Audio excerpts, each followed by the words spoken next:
सभापति महोदय, भाजपा ने पूरे देश में वक्फ के नाम पर कई सारे झूठ फैलाए हैं। आइए आज उनकी सच्चाई पर बात करते हैं।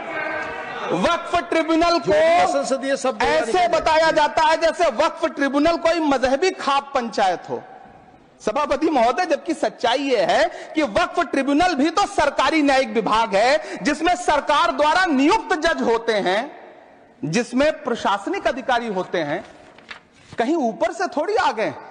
सभापति महोदय, देश के गृह मंत्री जी ने इसी सदन में कहा कि वक्फ ट्रिब्यूनल के फैसले के खिलाफ कोई कोर्ट नहीं जा सकता, जबकि सच यह है कि वक्फ एक्ट 1995 की धारा 83(9) के तहत हाई कोर्ट वक्फ ट्रिब्यूनल के फैसले की न सिर्फ समीक्षा कर सकता है बल्कि उसे बदल भी सकता है। सच तो यह है कि वक्फ बोर्ड खुद अपनी जमीनों के लिए कई सारी कोर्ट में मुकदमे लड़ रहा है।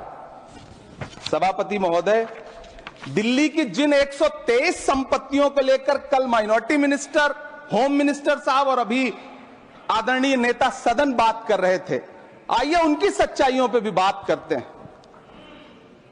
1911 में जब अंग्रेजी हुकूमत ने कोलकाता के बजाय दिल्ली को राजधानी बनाने का फैसला किया, तो रायसीना हिल्स के चारों तरफ जो मुसलमानों की ढेर सारी जमीनें थी उनको एक्वायर किया गया और लुटियन को इसकी तामीर की जिम्मेदारी सौंपी गई।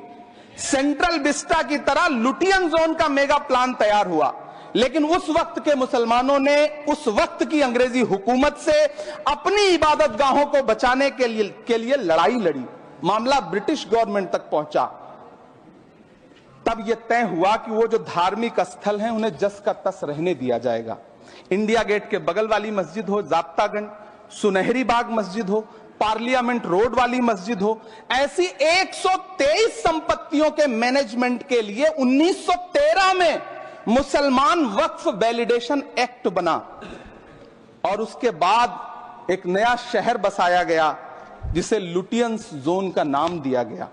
फिर 1943-45 के बीच एक और समझौता हुआ आजादी से पहले, उसके तहत काफी सारी वक्फ जायदादों को सुन्नी मजलिस औकाफ बनाकर उसके अंडर किया गया ताकि उसकी देखरेख की जा सके।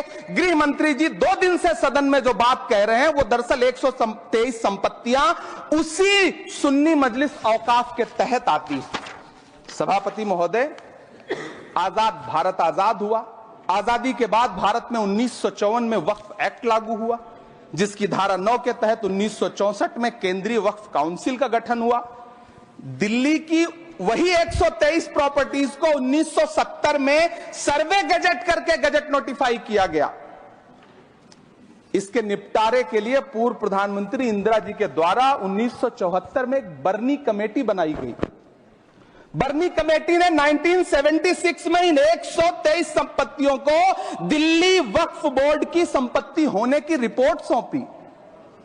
उस रिपोर्ट के आधार पर 1984 में कांग्रेस सरकार ने उन 123 प्रॉपर्टीज को दिल्ली वक्फ बोर्ड को सौंपने का फैसला किया, जिसके खिलाफ विश्व हिंदू परिषद कोर्ट गई। मामला 2011 तक पेंडिंग रहा। फिर 2011 में कोर्ट ने सरकार को आदेशित किया कि इसका निपटारा करो। तब 2013 में तत्कालीन यूपीए सरकार ने दिल्ली की उन्हीं 123 जायदादों को बर्नी कमेटी की सिफारिशों के मुताबिक वक्फ बोर्ड के हवाले किया। यही वो प्रॉपर्टीज हैं जिनके नाम से गृह मंत्री जी कल से कांग्रेस को कोस रहे हैं।